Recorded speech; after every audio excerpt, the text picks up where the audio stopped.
13 000 associations sont créées chaque année en Île-de-France. 90% d'entre elles ne fonctionnent qu'avec des bénévoles. 2,1 millions de bénévoles sont recensés. Ok, d'accord. Mais concrètement, qu'est-ce que ça veut dire? Pour répondre à cette question, on a décidé de nous rendre sur le terrain pour rencontrer quelques associations.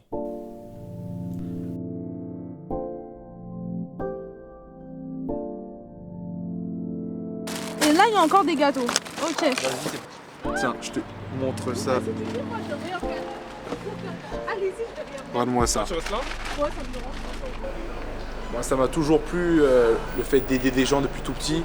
Donc c'est tout naturellement que je me suis dirigé vers tout ce qui est aide aux plus démunis, que ce soit des maraudes, j'en fais depuis plusieurs années, donc ça m'a toujours plu.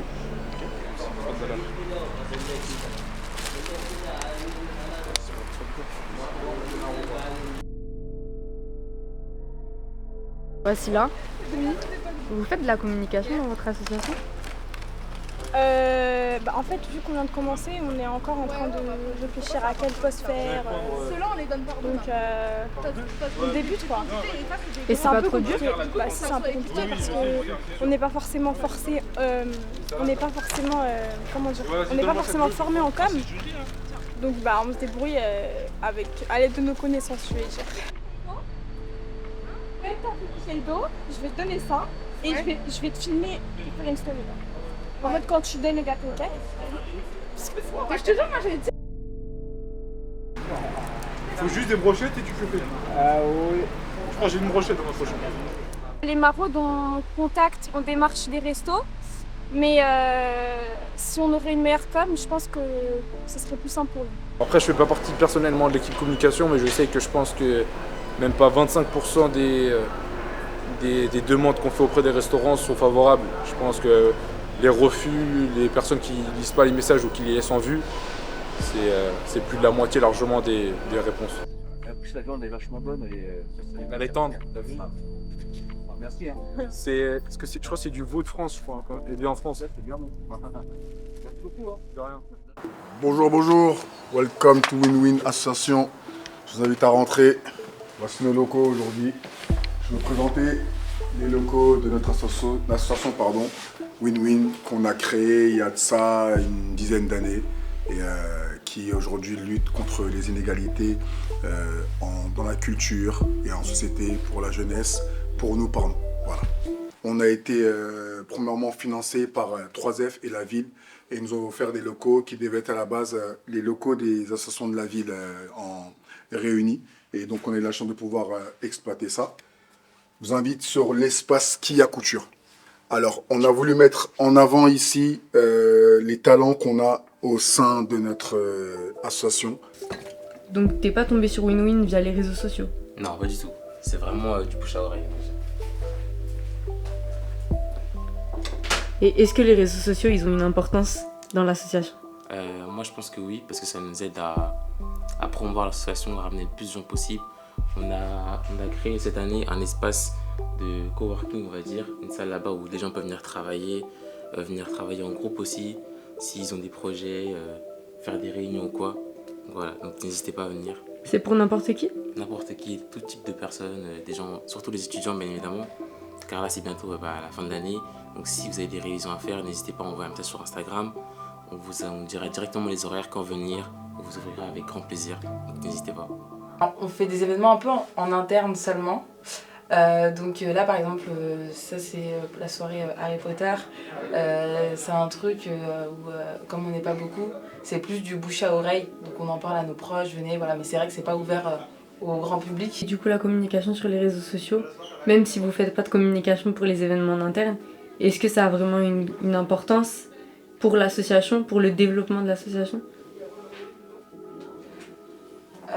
Je pense que oui, parce que du coup ça permet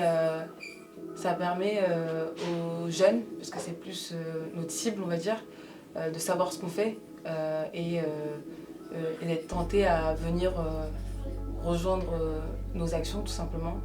Donc je pense que oui. Win-Win, c'est ce type d'association qui essaie de proposer un maximum de pôles pour que tout le monde puisse développer un peu ses compétences et qu'on puisse leur permettre d'avoir un espace où ils se sentent en confiance et où on peut développer encore et encore. Voilà. Un espace, on espère d'avoir un espace infini. Voilà. Hey, la musique, dans mon truc. 2 minutes, allez. Oh. Le premier, c'est le Poudlard Express. C'est fini pour vous. J'ai gagné. Juste pour terminer, en fait, l'idée de cette masterclass-là, au-delà du jeu, vraiment au-delà du jeu et du bon moment qu'on a passé tous ensemble, c'est aussi pour vous montrer qu'à travers des œuvres, c'est des choses qui peuvent aussi nous structurer dans la vie de tous les jours. C'est des choses qu'on peut aussi découvrir à Harry Potter et des choses de la vie qu'on peut découvrir aussi à travers Harry Potter. Et les masterclass qu'on fait à WinWin, elles ont cette vocation-là. Elles ne sont pas juste cette vocation purement, on va dire, de s'amuser. Elles ont aussi l'idée de se dire qu'à travers celle-là, on peut aussi apprendre, on peut aussi faire plus un chacun d'entre nous. Grâce à vous, je connais mieux désormais le film Harry Potter. C'est fini, s'il te plaît. Et sinon, mis à part ça, merci beaucoup à vous tous d'avoir participé, c'était fort sympa. Et je remercie aussi l'équipe qui ont fait la mise en place, parce que faut quand même les remercier, ils ont fait un beau travail, je pense. On peut les applaudir. Il va triser. Oui, mais ça lui donne un...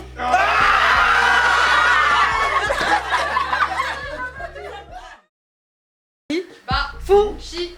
Fouchi. Ok, je vais vous applaudir. C'est la présidente qui gagne. Pas de volontaire. Vous allez ensemble faire quoi? Faire un exercice. Ok. Merci Yaya. Qu'est-ce qui se passe en ce moment dans votre vie?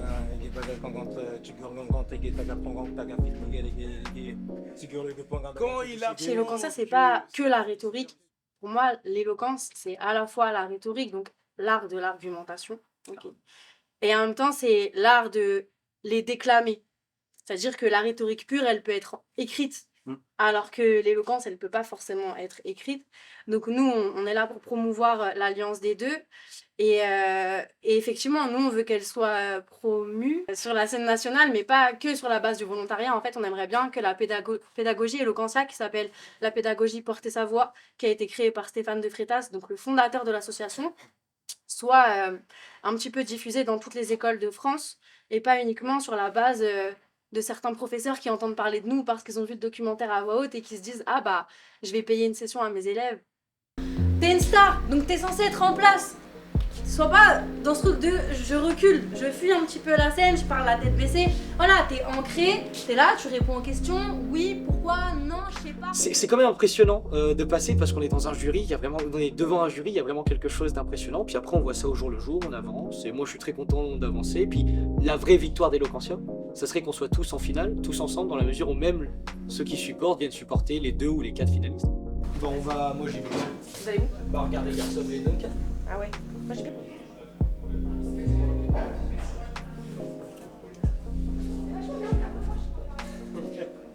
Ah là c'est chaud là, c'est beaucoup de temps avant le passage. Une dernière modification. Je vais vous donner l'origine du mot bravo. Bravo vient du mot bravoure. Il faut être donc courageux. Je pense qu'il faut être courageux pour prendre la parole. Il faut être souvent lâche pour parler. Certains d'entre vous étaient courageux, tu en as fait partie. Donc je te remercie de ton courage.